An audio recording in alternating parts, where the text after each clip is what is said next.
Fala galera, eu sou Michel Schmidt e hoje é dia de conferir o que promete ser o maior confronto entre o Doutor Destino e os heróis mais poderosos da Terra. Esta é a primeira edição da saga Um Mundo Sob Destino, lançada em fevereiro de 2025.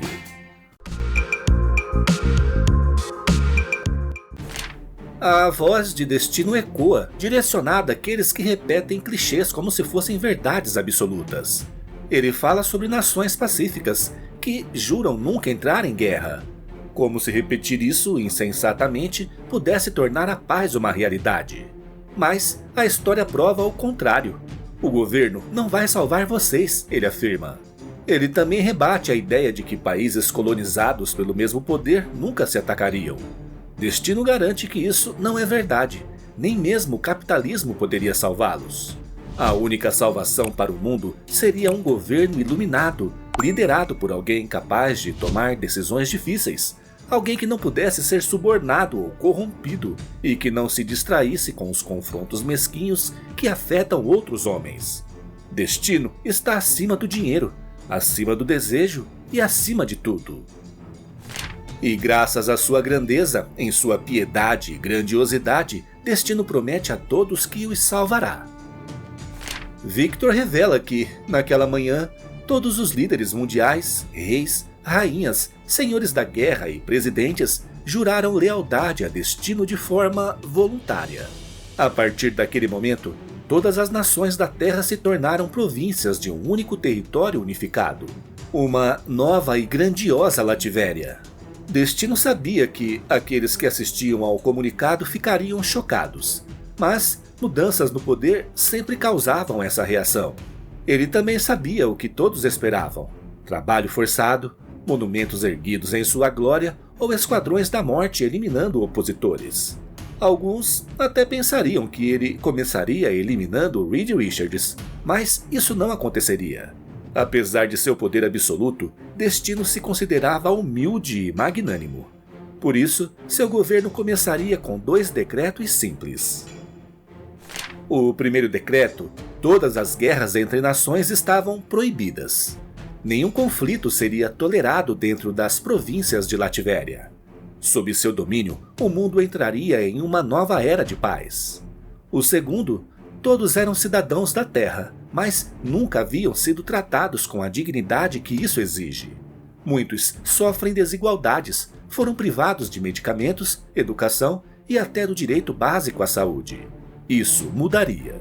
Enquanto isso, o general Bairo assistia à transmissão e se comunicava com o almirante Akentov, perguntando se ele também estava ouvindo aquela loucura na TV. Destino prosseguia, afirmando que existia um padrão mínimo de vida garantido pela Lativéria, e que o mesmo seria exigido para todos. Sob seu governo, todas as nações garantiriam um sistema de saúde verdadeiramente gratuito para seus cidadãos. Além disso, ofereceriam educação de elite acessível a todos, desde o ensino básico até a pós-graduação. Nunca mais os mais altos níveis de conhecimento seriam privilégio apenas daqueles que podem pagar. Destino afirmou que essas ideias, avanços simples e inquestionáveis para a civilização, não eram novas. Eram caras e complexas, mas não impossíveis. Apenas foram ignoradas pela ganância e pela covardia moral.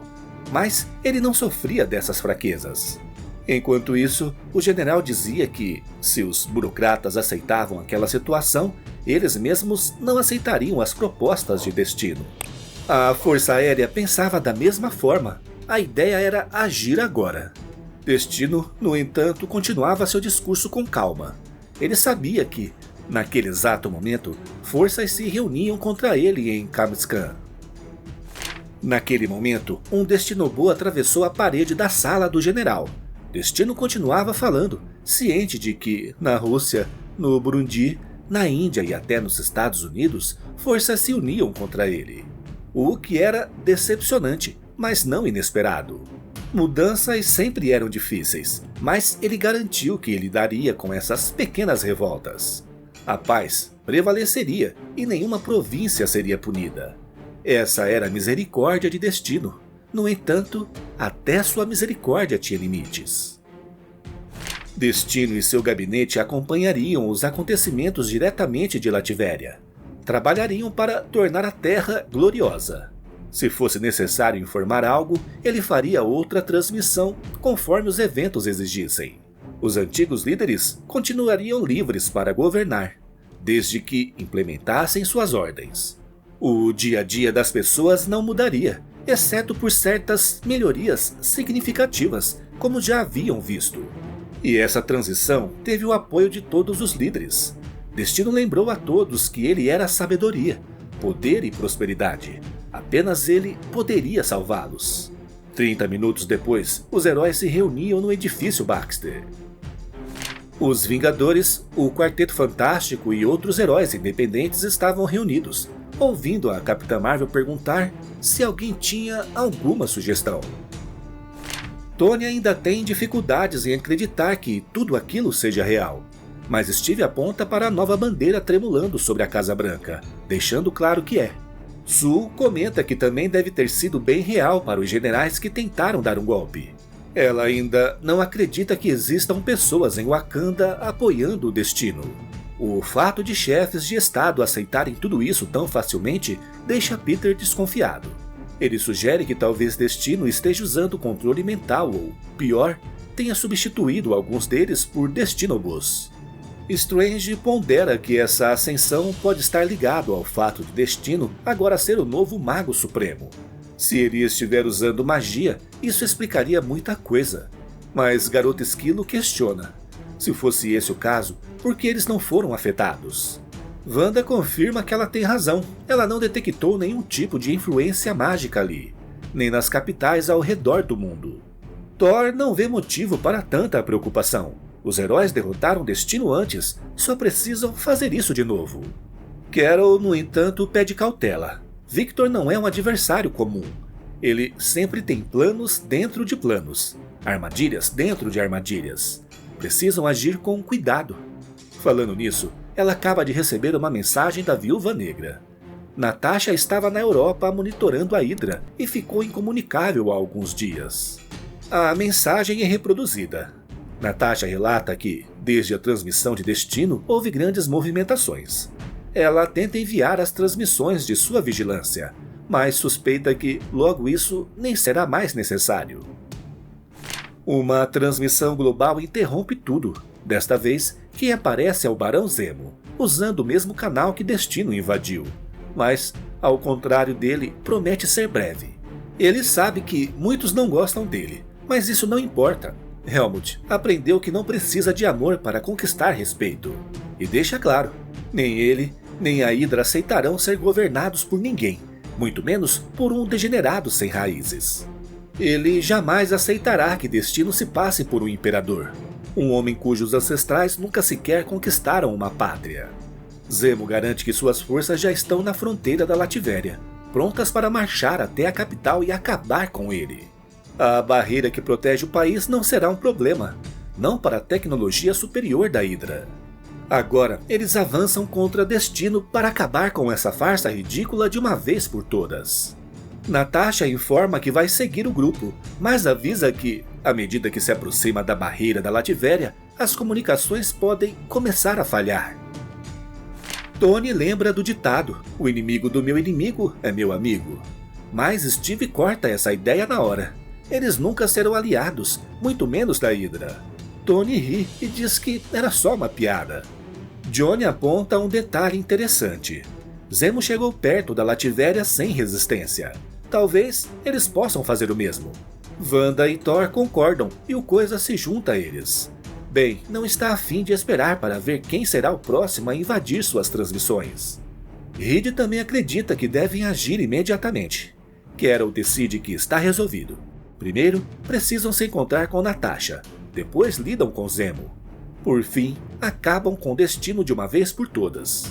E Wanda lamenta não poder ajudar mais. Destino ergueu barreiras que impedem que os teletransporte. Mas, felizmente, Sue tem um plano. Sue usa seus poderes para criar um avião invisível. Com isso, eles podem entrar na Lativéria sem serem detectados. Minutos depois, Peter começa a repensar a situação. Voando naquele avião invisível, o medo bate forte. Ele pergunta o que aconteceria se Sue perdesse a concentração no meio do voo. Johnny, sempre provocador, garante que o salvaria com suas chamas. Ou, quem sabe, Peter poderia improvisar um daqueles famosos paraquedas de teia. Ele tem certeza de que um paraquedas cheio de buracos funcionaria muito bem. O Homem-Aranha só questiona porque tornar um avião de passageiros invisível seria mais fácil do que criar um com campo de força. E Johnny devolve a pergunta: com que dinheiro compraria um? Peter responde que com o dinheiro de Tony Stark. E antes que a discussão continue, Sue avisa que estão se aproximando da Lativéria. Agora, ela vai tornar todos completamente invisíveis. Mas o Homem-Aranha comenta que, mesmo invisível, ainda consegue sentir o cheiro horrível de Johnny. Os heróis aterrissam e Tony pede que todos se preparem, pois ninguém sabe o que vão enfrentar. Bem, impaciente, diz que, seja lá o que for, eles podem dar um jeito e decide avançar. Mas, assim que toca a barreira, para imediatamente. Natasha surge, explicando que também não conseguiu entrar na Lativéria e não pôde avisar antes. Quando tocou a barreira, suas comunicações foram comprometidas. Carol analisa a estrutura e percebe que é uma cúpula de energia cobrindo todo o país, mas não é algo com que ela possa interagir. Visão tenta atravessá-la, sem sucesso, e pergunta a Wanda se ela é mais forte do que a que Zemo encontrou. Wanda explica que se trata de magia do Mago Supremo. Se tivesse algumas semanas, poderia enfraquecê-la. O problema é que não tem esse tempo. De repente, uma nova transmissão interrompe tudo. Carol suspeita que seja Zemo. E de fato era ele. Zemo se comunica novamente com o mundo, mas, para surpresa de todos, declara que estava errado. Destino está fazendo o melhor para o planeta, e agora a Hydra se unirá a ele. Zemo acredita que há um caminho melhor, e Destino o encontrou. Ele anuncia que a organização ajudará a construir novos hospitais e escolas, sob qualquer supervisão que as autoridades locais considerem adequada para garantir que sejam construídos rapidamente e de forma eficaz. Outros setores assumirão tarefas mais perigosas, como a remoção de minas terrestres ao redor do mundo. Tony só consegue acreditar que tudo não passa de uma farsa. No fim da transmissão, Zemo confirma sua lealdade e ordena que a Hydra obedeça a Destino. Garoto Esquilo desconfia que Zemo esteja sob o controle mental mágico que tem afetado os líderes mundiais. Reed descobre a origem da transmissão. Para sua surpresa, ela não veio do solo, mas de uma estrutura gigantesca flutuando a centenas de quilômetros de distância. Steve reconhece o local, são as ilhas voadoras da Hydra. Ele havia derrubado uma no oceano há algum tempo. Carol sugere que o grupo se divida. Alguns devem ficar e tentar encontrar uma maneira de entrar, enquanto outros vão até a base para rastrear Destino e Zemo. Thor acredita que nenhum campo mágico pode resistir muito tempo diante do imortal Deus do Trovão. Sue sugere que poderia tentar anulá-lo com comprimentos de ondas opostas. Garoto Esquilo gosta da ideia e lembra que a estrutura deve ter um fundo, então poderiam tentar cavar.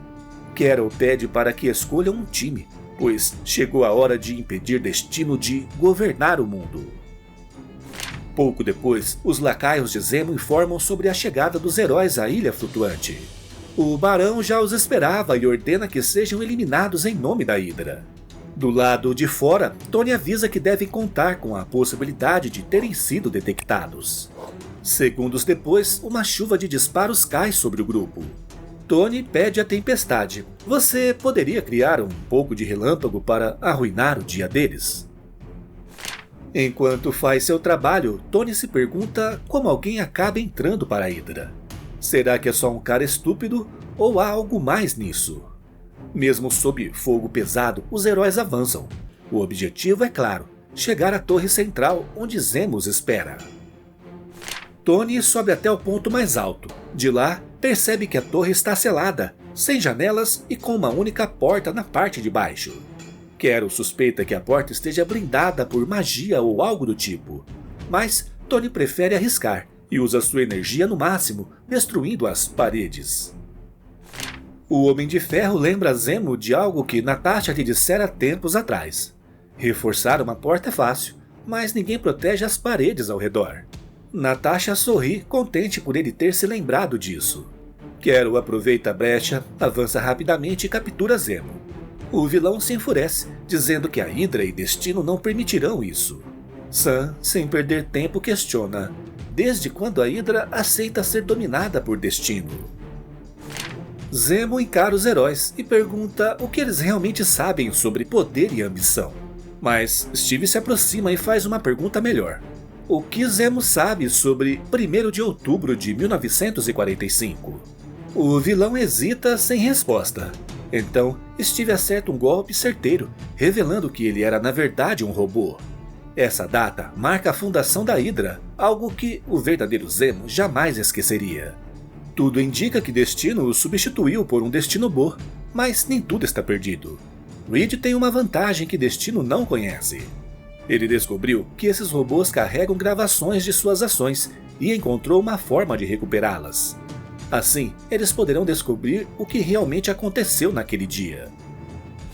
A imagem não é das melhores. Destino decidiu matar Zemo e substituí-lo por um Destino Bo obediente. Johnny se pergunta se Destino fez o mesmo com todos os líderes mundiais. Para Tony, essa é a prova perfeita para expor a verdade ao mundo. Destino está mentindo, agindo como se fosse um grande líder, tentando comprar amor com pão e circo. Mas ele não mudou nada. Carol, no entanto, duvida que alguém se comova com a morte de um nazi.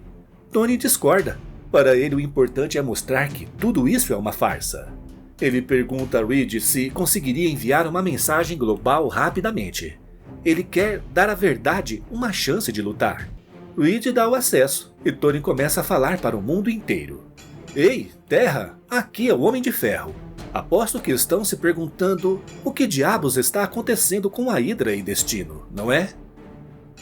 Tony avisa que vai transmitir as imagens assim que terminar de falar. Ele tem a prova de que Destino não mudou. Destino não abriu os olhos do Barão Zemo para algum propósito humanitário glorioso. Ele os esmagou na parte de trás da cabeça quando o matou e o substituiu por um Destino Bo, assim como fará com qualquer um que se coloque em seu caminho. O Homem de Ferro garante que o vilão está mentindo, ele é o Dr. Destino e o trabalho dos heróis é impedi-lo. Por fim, Tony pede que ninguém acredite em suas mentiras. De longe, Strange ouve gritos. A mensagem chegou até a Hydra, e eles não estão nada felizes por terem sido enganados, seguindo ordens falsas de um comandante falso. A revelação se espalha pelo mundo. Os soldados da Hydra descobrem que seu líder foi assassinado e querem vingança, mas não contra os heróis. Um deles, tomado pela fúria, se prepara para atirar em um bebê. A mãe implora, dizendo que não tem nada a ver com isso, mas ele garante que todos vão pagar o preço. Antes que possa apertar o gatilho, um disparo atravessa seu peito. O responsável surge imponente. Destino aparece montado em seu estiloso Destinossauro. Destino se comunica com os seus leais súditos. Ele tem uma confissão. Mentiu, mas não se desculpa por isso. Enquanto Garoto Esquilo se impressiona com a montaria do vilão, Destino revela que matou Zemo meses atrás, assim como o Caveira Vermelha. Ambos eram nazis orgulhosos, líderes de facções racistas. Um problema que os heróis mais poderosos da Terra tentam resolver desde a Segunda Guerra Mundial. Mas Destino resolveu isso em um único dia. Ele acredita que isso seja uma leve decepção, uma simples mentira de omissão. No entanto, tinha a Hydra limpando minas terrestres. Fez com que construísse escolas e hospitais. Infelizmente, os Vingadores e sua turma destruíram tudo para não parecerem competentes. Na base da Hydra, Tony percebe tarde demais. Destino os viu chegar e eles caíram na armadilha. Destino os manipulou para atacar em Zemo exatamente como queria, e logo soube que não resistiriam em revelar a verdade. Destino continua seu discurso ao mundo. Segundo ele, os chamados heróis estavam certos. Essa era a única forma de fazer a Hydra trabalhar por um futuro melhor. Mas os Vingadores destruíram essa chance. Agora, cabe a ele limpar a bagunça deles. E promete a todos que estarão seguros e sendo cuidados. Porque destino é conhecimento, destino é poder, destino é prosperidade. Aos poucos, as pessoas começam a perceber. Para elas, só destino pode salvá-las. E aí, pessoal, o que acharam da primeira edição de Um Mundo Sob Destino? Alguém aí duvida que o Dr. Destino realmente queria fazer o bem? Eu acredito que sim, mas com tanto poder nas mãos e com o seu jeito de ser, é claro que Victor não iria pedir nada a ninguém e faria as coisas como está fazendo, do seu jeito. Mas e vocês, gostaram do vídeo? Deixe sua opinião nos comentários, beleza? Por enquanto é isso, não se esqueçam de apoiar o canal com o like, se inscrever e ativar o sininho para não perder nenhuma novidade. Valeu e até o próximo vídeo!